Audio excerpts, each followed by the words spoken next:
Aminado sa Asia songbird Regine Velasquez Alcacid na naninibago siya sa pagsabak sa taping ng upcoming Kapuso serye na Poor Señorita. Bakit kaya? Ang Star Bites sa ni Lar Santiago.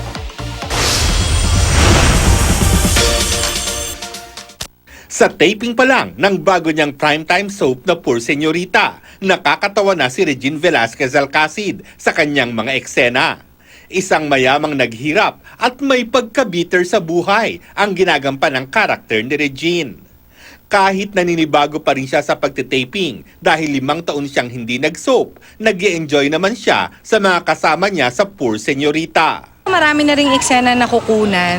Medyo naninibago pa ako ng konti, trying to still get used to doing a soap. But it's good. Ipinagmamalaki ni Regine na kasama niya rito ang kanyang mga anak-anakan sa Starstruck na sina Ira Mariano at Ellison De Dios dahil naniniwala raw siyang may ibubuga sa showbiz ang dalawang bagong bituin. Ira is very good. Kasi meron naman talaga yung bata na yan eh. Marunong naman talaga umarte yan eh. So I'm really excited pag kayong nag-meet na yung characters nila. Dun, kasi ngayon yung pangkilig eh.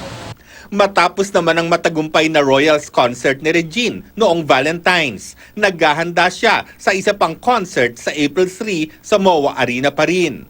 Ito ang unang concert ng One Walker, bandang binuo ni Regine kasama ang mister niyang si Ogie Alcacid, kaibigang si Jaya at iba pang kasama sa music industry.